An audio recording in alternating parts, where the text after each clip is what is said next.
Баршаңызға сәлем достар, сіздермен бірге Майра Салтбек қызы. Бүгінгі видеода табада пісетін және 5 минутта дайын болатын осындай пицца жасап үйренетін боламыз. Өте дәмді болып шығады. Міндетті түрде видеоның соңына дейін қарап лайк басып комментарий жазуды ұмытпаңыздар. Ең алдымен достар, сырымызды теркадан өткізіп алатын боламыз. Майда жағынан өткіземіз әрине. Өте майда болу қажет.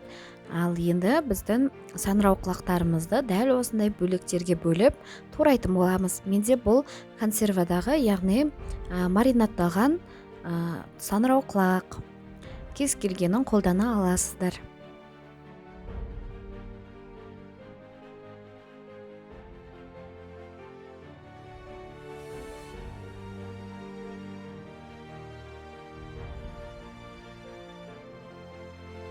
Достар, ішіне кез келгенін қоса аласыздар. Мен осы саңырауқұлақ пен помидор қызанақты пайдаландым.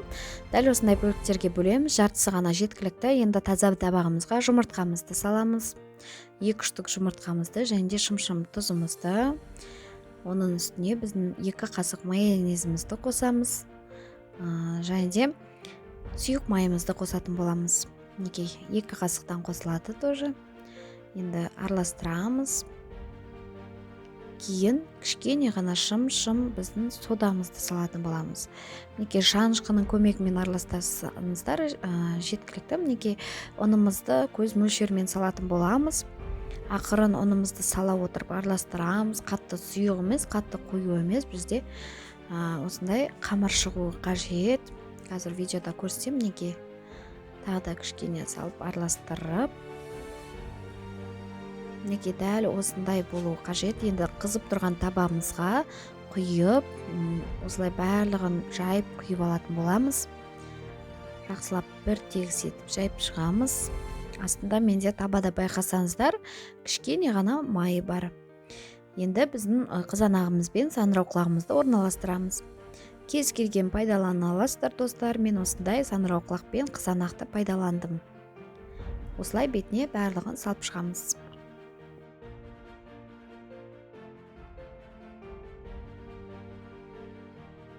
Енді бірден сырымызды салып, осылай бетін жабатындай етіп, сырымызды салып, қақпағын жауып, аз ғана оттың астына қоятын боламыз. Оттың асты қатты шығып тұрмау қажет. Мінекей достар, біздің пиццамыз дайын болды. Өте керемет, қараңыздаршы, бетіндегі сырымыз еріп, сондай әдемі вид беріп тұр, және де көтерілген. Енді осындай тарелкамызға істегеннен кейін осылай бетіне біздің кетчупымыз бен майонезді сеуіп шықсаңыздар болады. Егер де қаламасаңыздар қоспауға да болады. Майонезді қалаған жоқпыз біз, сондықтан кетчуп қана қостық. Енді осындай бөліктерге бөліп, осылай дәмін көресіздер. Достар, бұл өте оңай әрі тез дайындалатын пиццалардың бірі. Міндетті түрде жасап көруге кеңес берем. Біздің балапандар пицца деп сұраған кезде, осындай бірден табаға осы пиццаны пісіріп берем. Бұл менің авторлық рецептім десем де болады достар. Себебі бұндай рецепт еш жерде жоқ. Өйткені бұл мен өзімнің ойдан құрастырған, өзім осындай тәжірибемен көрген рецепттерімнің бірі. Бұл бізге отбасымызға өте қатты ұнайды. Асты сочный болып, керемет болып піседі. Міндетті түрде осылай жасап көріңіздер достар. Сіздер де осылай көретін боласыздар дәмін.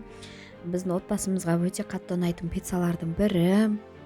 Видеомен бөлісіңіздер, астына пікір қалдыра кетіңіздер, қалай болып шықты, не дұрыс болмай жатыр деген секілді. Мен міндетті түрде барлық пікірлеріңізді оқитын боламын достар. Сіздермен болған Келінка Майра Құлан. Құландық келінен қандай да бір рецепт күтсеңіздер, міндетті түрде комментарийге жаза кетіңіздер.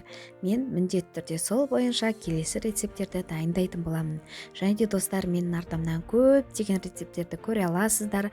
Барлығында тақырыпшаларға бөліп, плейлистке бөліп қойғанмын. Біздің 5 минутта дайын болатын пиццамыз дайын болды. Енді қазір бірге дәмін көретін боламыз. Өте дәмді болып шыққан, және көтерілгенін қараңыздар, өте керемет болып піскен.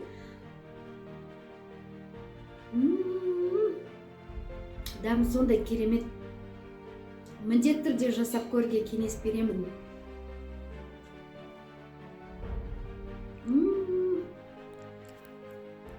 Балапандарға өте қатты ұнады.